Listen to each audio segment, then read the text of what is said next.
Tapes and stickers for the beginning violinist.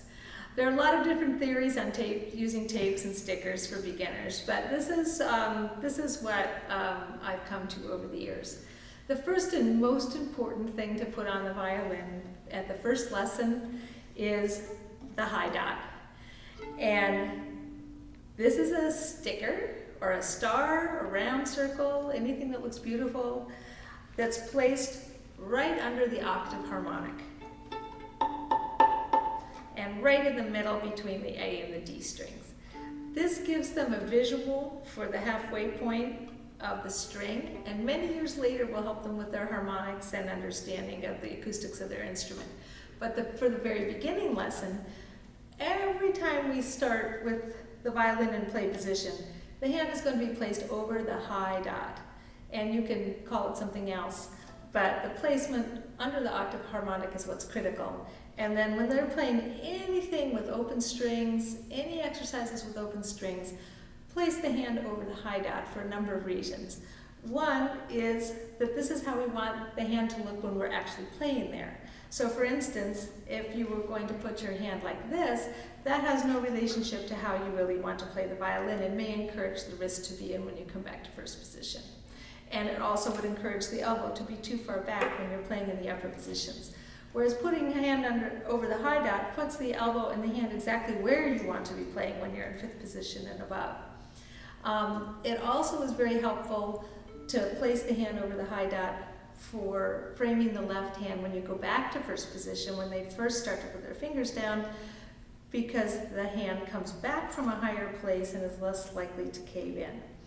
And so the high dot is critical. So we do all our tapping, our plucking, and anything with open strings with the high dot, and I keep that on their violin for years. When they're ready to put their fingers down, I do use a first finger tape, a third finger tape, and a fourth finger tape.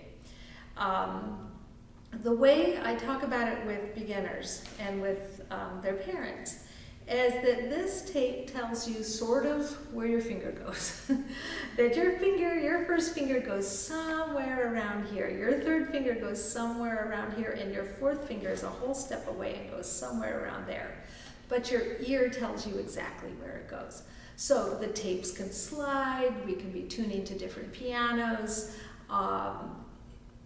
Their ear finger development is what's going to tell them to play in tune.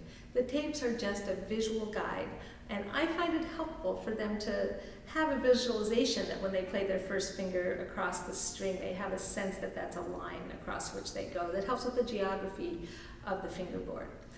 I have, over the years, stopped using second finger tapes because I like for them to feel that the 2 is in relationship to either the 3 or the 1.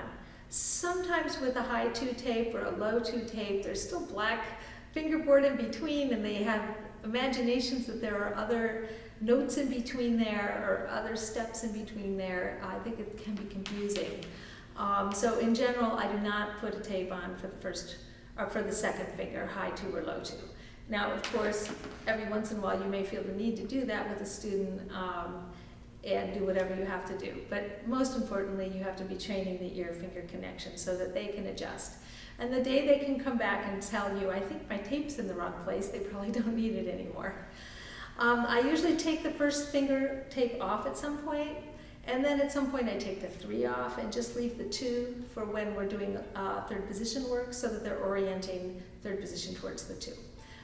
So I just start with the 1 and the 3 and the 4 when I'm ready to place the 4.